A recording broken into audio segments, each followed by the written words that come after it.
sa Papa Dudut Stories, ikaw ay hindi nag-iisa.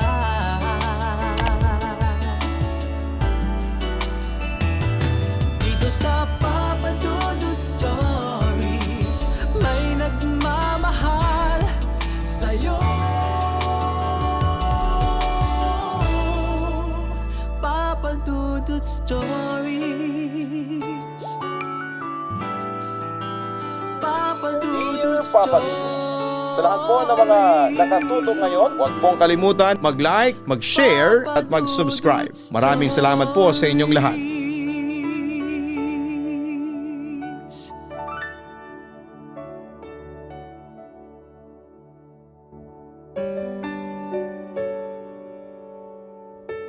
Ang pamilya ay mananatiling pamilya, anuman ang mangyari. Minsan nga lang sa paglipas ng panahon ay nakakalimutan nating lingunin, tulungan at pasalamatan ang pamilya natin na tumulong para maabot natin ang ating mga pangarap. Dear Papa Dudut, isang mapagpalang gabi sa inyo at sa lahat ng mga taga-subaybay ninyo. Tawagin niyo na lamang po ako sa pangalang Elsa, 49 years old at nakatira dito sa Palawan. Matagal na ako nakikinig ng mga drama sa YouTube pero kayo talaga ang pinaka-paborito ko sa lahat. Dahil palagi may aral na naiiwan ng bawat sulat na inyong binabasa. Pero naniniwala din naman ako na bawat kwento ng buhay natin ay may kapupulutan ng aral. Kaya sana'y ganun din ang kwento na aking ibabahagi sa gabi na ito. May asawa na nga po pala ako, Papa Dudut. Dante ang pangalan niya at nagtatrabaho siya sa isang construction site bilang foreman. Dati rin ako nagtatrabaho bilang cashier sa isang drugstore. Regular na ako doon nang makilala ko si Dante at maging kasintahan. Nakilala ko siya dahil din sa isang katrabaho ko. Mabait po si Dante at hindi man kagwapuhan pero masipag talaga sa trabaho. Nang maging kasintahan ko ay madalas niya akong dinadalhan ng pagkain para sa trabaho para sa tanghalian ko. Mga pagkain na siya rin mismo ang nagluluto. Sa paglipas ng mga taon ay nag-decide na rin kami na magpakasal. At sa pagsasama namin sa isang bubong, doon ko siya mas nakilala. Hindi lang pala siya masarap magluto pero masipag din talaga sa gawaing bahay at matipid pagdating sa mga gastusin. Nang mabiyayaan kami ng 3 anak ay sinabi ni Dante na mas mabuti raw na huminto na ako sa pagtatrabaho para matutukan ko ang pag-aasikaso at pag-aalaga sa kanila. Ayoko sana nung una. Pero pumayag na rin sa gusto niyang mangyari. Lina, ikaw mag-asikaso sa mga kapatid mo at aayusin ko lang tong pinamili natin. Utos ko sa panganay ko na noon ay 9 years old pa lamang. Pumunta kami ng simbahan pagkatapos ng misa ay kumain sa paboritong fast food chain ng mga bata at naggrocery ng ilang mga supplies na kailangan para sa bahay. Sige po mama, ako na pong bahala sa kanila. Tugon ng panganay na anak ko. Sa murang edad ni Lina, talaga namang masasabi ko na maaasahan ko siya sa maraming bagay. Siyang madalas na nag-aasikaso sa mga kapatid niya at kusa niya yon na ginagawa. Hindi ko na siya kailangan na utusan pa dahil marunong siyang kumilos sa mga gawaing bahay. Siya rin ang nag-uutos sa mga kapatid niya para tulungan siya ng mga ito. Nakakatuwa lang dahil sa murang edad ay marunong nang kumilos at magkusa ang anak namin. Mukhang kukulangin ang pambayad ko ng bill ng tubig at kuryente. Pabulong na sabi ko. Kung kukulangin yan, sabihin mo sa akin para magawan ko kagad ng paraan. Sabi ng asawa ko mula sa may likuran. Napalakas pala ang bulong ko na yon at narinig niya kaya napasalita siya ng ganon. May utang sa akin si paring Obet at pwede ko siyang singilin para may pandagdag tayo na panggastos dito sa bahay. Ang sabi pa niya. Ayan, sige, salamat. Pero Dante, sigurado ka ba na gusto mo pang ituloy ang birthday party ni Bunso? Tanong ko sa kanya. Oo naman, sabi ko naman sa iyo, kaya ng budget natin yun. Wika niya. Hindi ba tayo magigipit kung sakali? May pag-aalala na tanong ko. Hindi yan. Nakatabi naman ang pera na para sa birthday ni Bunso. Nasa pautangan lang pero masisingil ko naman kaagad yon. Isa pa, nakapangako na ako sa mga katrabaho ko na may magaganap na birthday party dito sa bahay. Kaya hindi na natin yun pwedeng i-cancel pa. Wika niya. Papadudot mahilig sa Dante sa mga salo-salo at inuman ng alak. Pansin ko noon sa kanya na hilig niya rin na ipakita sa mga tao na may kakayahan siyang gumastos ng malaki para sa mga anak namin. Ayun nga lang, minsan ay nagigipit kami ng dahil doon.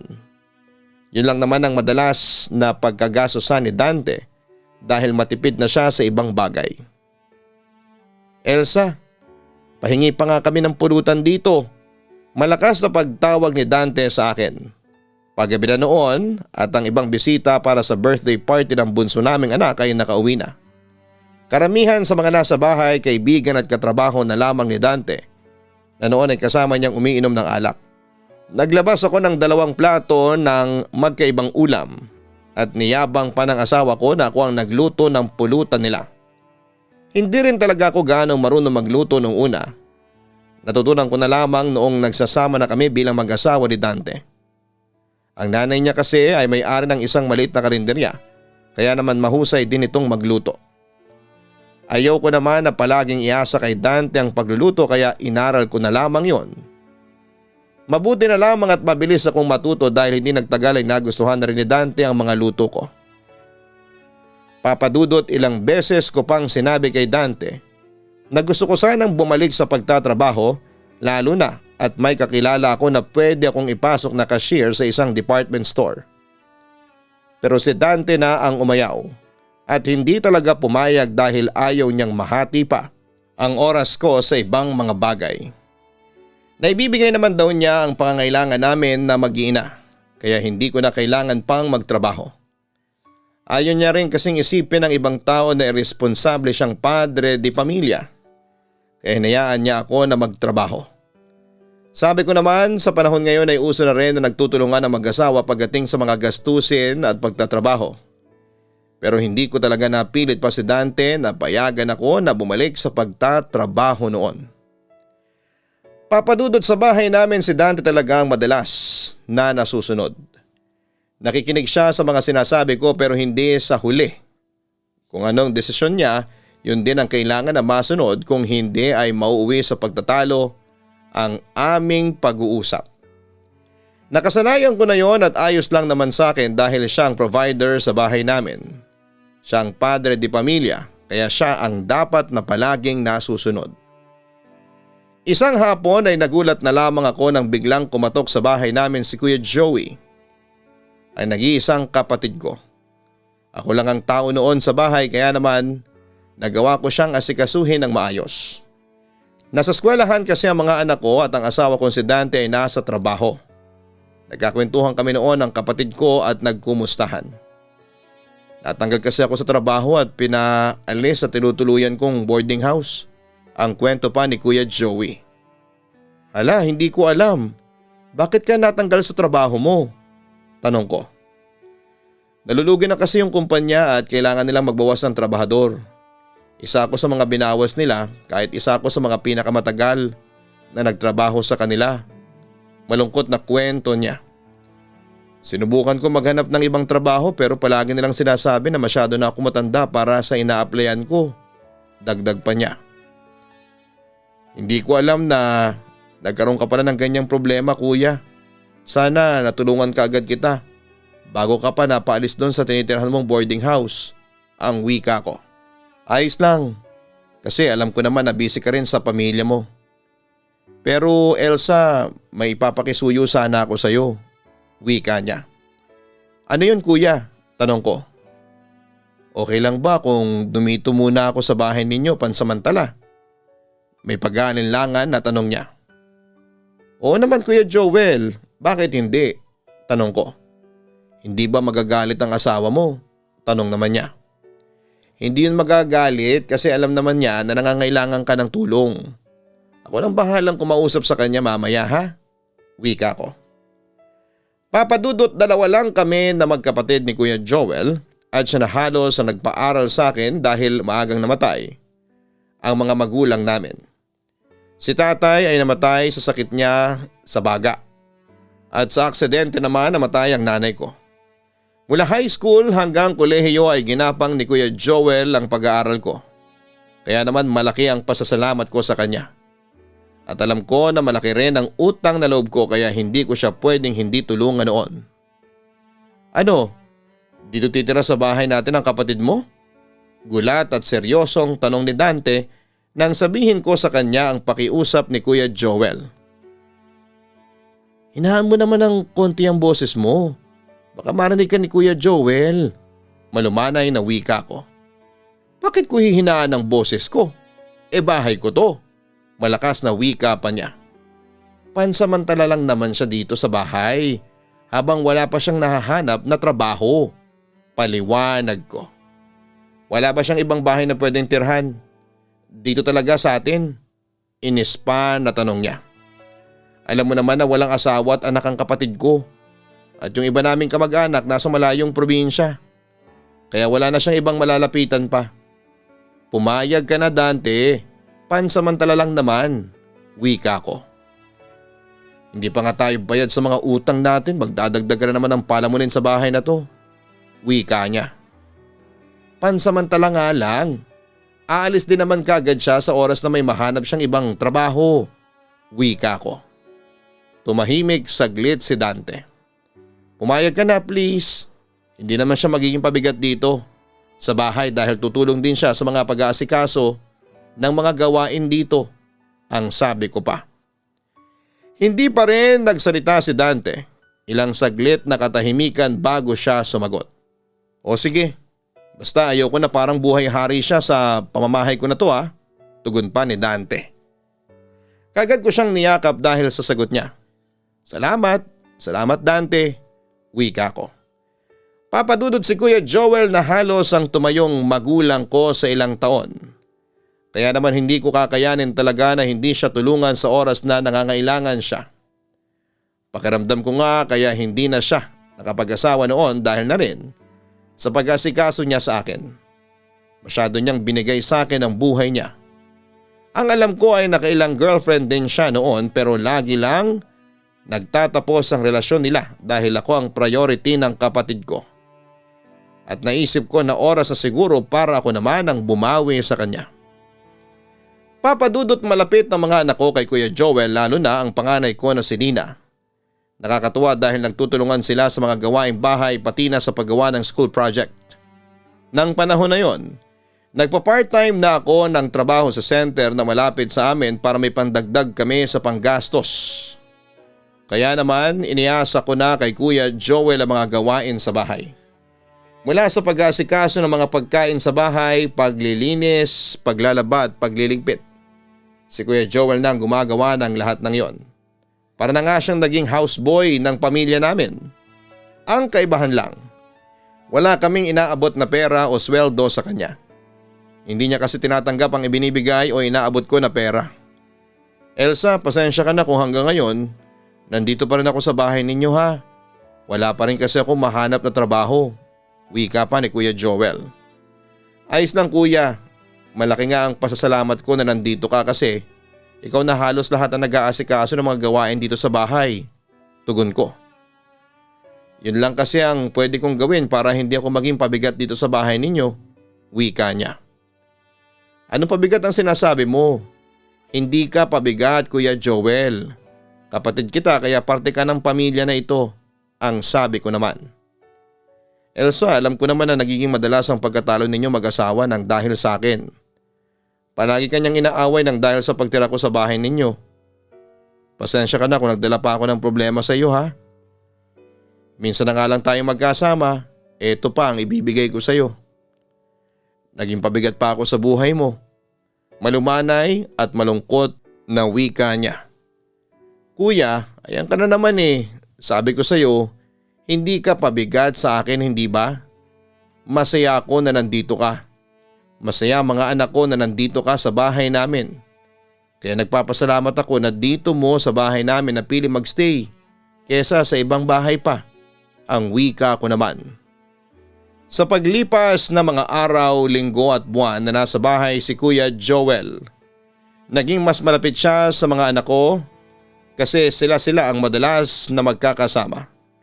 Tapos si Kuya Joel pa ang madalas na tumutulong sa mga assignment at school project nila. Kaya nga wala akong ibang negatibo na masasabi sa pagtira niya sa bahay namin.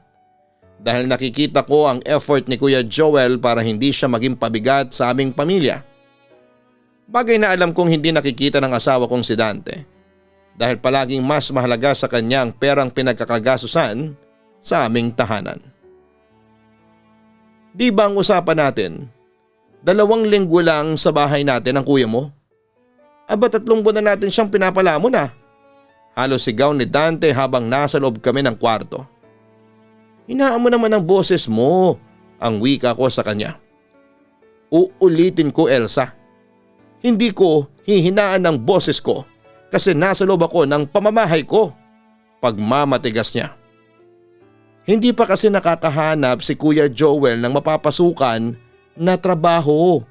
Kaya wala pa siyang pera para makalipat ng bagong bahay. Malumanay na tugon ko. Umaasa ako na magiging malumanay din ang boses niya. Ang sabihin mo, tamad lang yung kapatid mo, kaya umaasa sa ating mag-asawa. Hindi na nahiya sa akin na kumakayod para sa bahay na to, ang sabi pa ni Dante. Nagtatrabaho din naman ako, git ko. Oo nga, pero mas malaki pa rin ang perang na ipapasok ko sa bahay na ito. Kaya ako pa rin ang bumubuhay sa inyong lahat dito. Sana naman ay mahiyayang kapatid mo at maisip niyang hindi na maging pabigat sa bahay na to. Pagsigaw pa ni Dante. Hindi pabigat si Kuya Joel. Siya na nga halos sa nag-aasikaso ng mga gawain dito sa bahay. Pati paglalaban ng mga damit mo. Siya na rin ang gumagawa, Dante. Naiinis na sabi ko. Aba dapat lang. Ako na nga nagtatrabaho, ako pa ang maglalaba. Aba naman Elsa, masyado namang makapal ang mukha niya kung hindi niya gagawin yon, ang sabi niya. Kaya nga huwag mo siyang pinagsasalitaan ng ganyan. Kasi nag-aambag naman sa mga gawaing bahay si Kuya Joel, ang wika ko. Basta, tumupad siya sa usapan Elsa. Umalis na siya sa bahay ko kung ayaw niyang ako mismo ang magpalaya sa kanya, ang wika pa ni Dante. Pero Dante, wala na nga siyang ibang pupuntahan pa. Ako na lang ang pamilya niya. Wika ko. Kilala mo ko Elsa. Iba akong magsalita kapag galit ako. Huwag mong hintayin na ako pa ang kumausap sa kapatid mo bago siya umalis dito. Pagbabanta pa ng asawa ko. Papadudot kailanman ay hindi naging close ang kapatid ko at asawa ko. Hindi ko maintindihan kung bakit parang mabigat ang loob ng asawa ko kay Kuya Joel. Kahit napakabait naman ito. Kagaya na nga ng sabi ko, si Kuya Joel na halos ang naglalaban ng lahat ng damit kasama na ang mga gamit ng asawa ko. Ginagawa niya yon ng walang bayad at kahit na anong reklamo ay hindi mo siya mariringgan. Effort na hindi nakikita ng asawa ko. Pwe, bakit ganito ang lasa nitong sinigang na baboy? Napakaalat! Sigaw ni Dante habang magkakasama kaming naghahapunan noon sa bahay. Tinikman ni Lina ang sabaw ng sinigang. Hindi naman po maalat ay, ang sarap nga po eh, wika niya. Anong masarap? Parang gustong sirain ng sabaw na yan ang bato natin. Sino man nagluto ng ulam na yan, Elsa? Baling sa akin ng asawa ko. Ako ang nagluto nito, pasensya na kung naparami ng asin na nilagay ko. Wika pa ni Kuya Joel. Paano ba naman di aalatin ang bahay na to? May sampid na pabigat na ayaw umalis dito. Wika ni Dante na hindi pinansin ang sinabi ni Kuya Joel. Ipagbubukas na lang kita ng sardinas. Sabi ko para lang matapos na ang sinabing yun ng asawa ko. Wag na, wika naman ni Dante. Saglit siyang tumahimik, bumuntong hininga bago marap kay Kuya Joel. Kailan mo babalak na umalis sa bahay ko, Joel? Diretsong tanong ni Dante. Dante, saway ko sa kanya. Hindi ikaw ang kinakausap ko, Elsa, ha? Ang sabi pa ni Dante. Saglit na katahimikan ang namayani sa kusina. Mabuti na lamang at kakatapos lang kumain ang mga anak namin. Kaya naman intusan ko si Lina na pumasok na sila sa kwarto ng mga kapatid niya. Ano? Kailan ba ninipis yung pagmumukha mo? Para umalis ka sa bahay ko. Aba, magkakalahating taong ka na dito, ha? Sabi pa ng asawa ko. Dante, tama na yan. Sabi ko naman sa'yo, ako nang bahala kay Kuya Joel. Saway ko. Paano ikaw ang bahala? Ang usapan natin, hindi siya magtatagal dito. Mabuti sana kung may inaambag siya sa mga gastusin pero wala eh. Isang malaking damulag na palamunin niyang kapatid mo dito sa bahay ko. Sigaw pa ni Dante. Dante, sumusobra ka naman yata sa sinasabi mo kay Kuya Joel. Kapatid ko siya, kaya hindi siya. Elsa, tama na. Ang wika ni Kuya Joel na pumutol sa sinasabi ko. Tama naman ang asawa mo. Kailangan ko nang umalis sa bahay na ito. Dante, bukas na bukas din. Aalis na ako dito. Sabi pa niya. Papadudot tinupad ni Kuya Joel ang mga sinabi niya.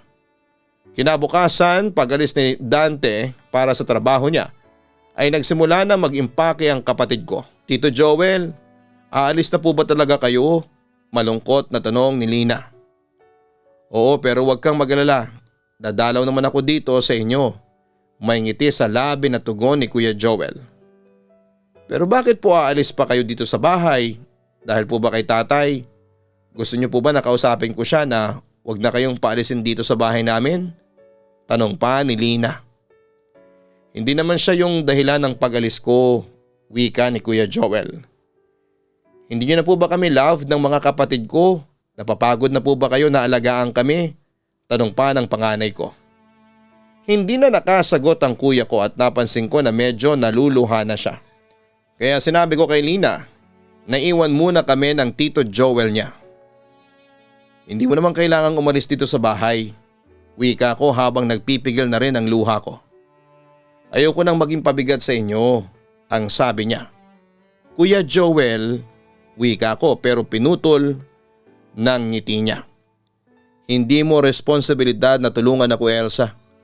May sarili ka ng pamilya at yung mga natulong mo sa akin sobra-sobra na yon. Kaya sobrang ako nagpapasalamat sa iyo. Huwag kang mag-alala sa akin. Magiging maayos din ako dahil may kaibigan ako na natawagan kagabi at sinabi niya na pwede akong tumira sa kanila pansamantala. Matutulungan niya rin ako makahanap ng trabaho. Nakangiting sabi niya. Doon na nga tuluyang lumandas ang luha sa mga mata ko. Ang hirap isipin, Papa Dudut, na nag-iisang kapatid ko si Kuya Joel na tumulong sa akin noon pero hindi ko magawang tulungan sa ngayon. Kaya naman hindi ko na napigilan ang pag-alis niya sa bahay namin. Nung una, Papa Dudut, madalas pa kaming nagkakatawagan at text ni Kuya Joel. Nagkakakumustahan kami at sinabi niya na maayos naman daw ang kalagayan niya. Nakatirang araw siya sa bahay ng isang kaibigan niya kung saan ay tinulungan siya na makapasok sa trabaho sa isang talyer. Kahit papaano ay nakahinga ko ng maluwag nang dahil doon.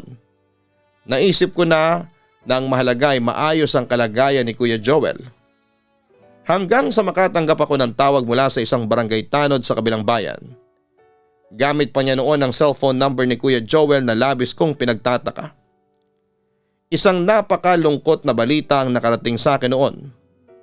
Wala na si Kuya Joel.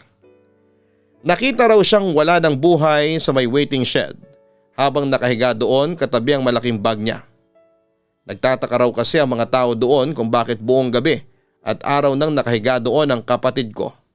At nang lapitan nga nila, nalaman nila na isa na itong malamig na bangkay. Papadudot na lamang ko noon na hindi pala totoo ang sinasabi ni Kuya Joel na may bahay na siyang tinitirhan dahil naging palaboy pala siya sa kalye. Dala ang gamit niya, natutulog lamang siya sa mga lugar kung saan ay pwede siyang matulog. Hanggang sa magkasakit nga siya at mamatay sa atake sa puso habang natutulog. Namatay siya ng nag-iisa at walang kahit na sinong kasama. Ilang taon nang nakakalipas at hanggang ngayon, dala ko pa rin dito sa dibdib ko ang bigat ng pagkawala niya. Kaya sumulat ako para kahit papaano'y mabawasan ang kirot na nararamdaman ko. Maraming salamat po kung sakali man na mapili po ninyo ang sulat ko na ito. Lubos na gumagalang, Elsa. Maraming salamat Elsa sa pagbabahagi mo ng sulat na ito. Salamat kasi kahit mahirap para sa iyo na isulat ang bahaging ito ng buhay mo ay nagawa mo pa ring balikan para maibahagi sa amin ang kwento na ito na kung gaano ka kaswerte sa pagkakaroon ng kapatid na kagaya ng iyong Kuya Joel.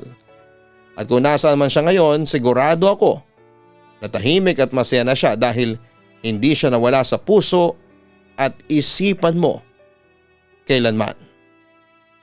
Hanapin po ang Kaistorya YouTube channel para sa mga horror stories. Ganon din ang Gianna Vlogs. Magandang gabi po sa inyong lahat mga ka-online.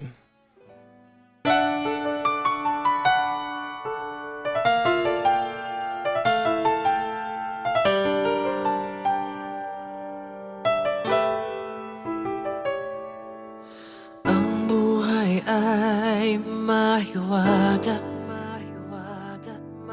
laging may lungkot at saya.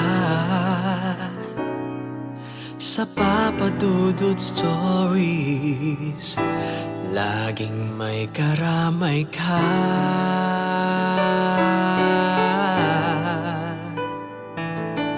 Mga problemang kay bigat, dito ay pakikinggan ka. Sa Papa Dudut Stories, kami ay iyong kasama. Dito sa Papa Dudut Stories, ikaw ay hindi nag-iisa.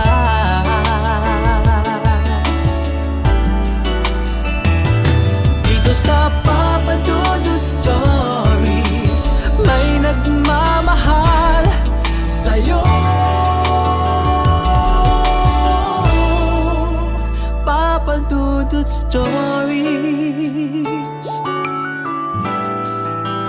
Papa Dudut Stories, Papa Dudut Stories.